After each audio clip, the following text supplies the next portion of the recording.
As always, I recommend that you read the book Poorly Made in China if you haven't already, and learn from some of the lessons that world-class experts have been burned by, myself included. My stories are not in there, but boy, I sure identify with just about every story in there.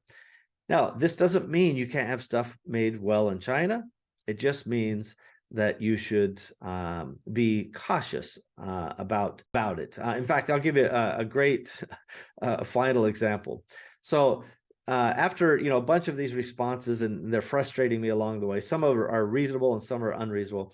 Then I got one at the end of this thread that was wildly annoying to me. And the person says, "Hey, listen, yes, well said, they do lack quality control, but I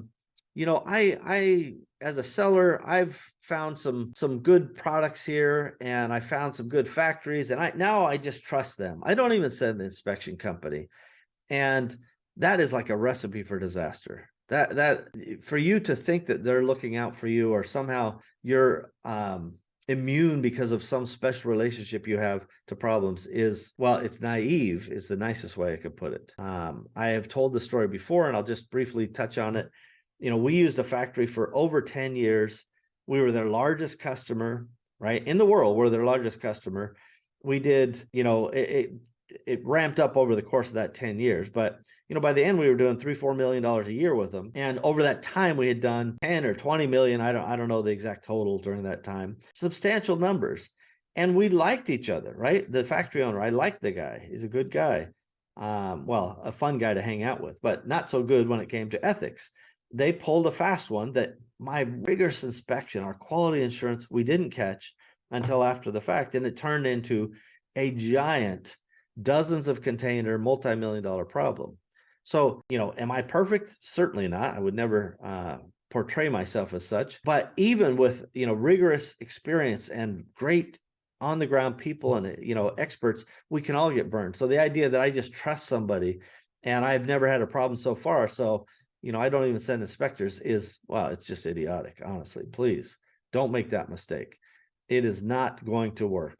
And I certainly would avoid taking on that kind of uninformed opinion. So to summarize, everybody, inspection still necessary. You may do some pre-inspection. You may do some raw materials inspections. Sometimes we do that. There are lots of different types of inspections. The most common that an Amazon seller uses is what we call a pre-shipment inspection, which again just tells you what's already happened. And it should pick up the problems. And if it doesn't, you should fire that inspection company and get a new one. By the way, when you're checking a batch, if you're an inspection company and it's the first shipment and you're like, I'm going to check 15% of these, I'm randomly pulling it. If you find anything out of spec in that, then you have to pull another 15%. And if you find something out of spec, you pull another 15%. And at a certain point, you go, based on this 45% or 60% that I've tested, you've got an 8% defect rate. What do you want to do about it? And then you negotiate with the factory before shipping. In some cases, we have the factory fix it or pull those and reduce the shipment. There's lots of ways to solve these things. But anybody who believes that they're somehow immune because they've found this super special supplier, you're just living in a little made up dream world.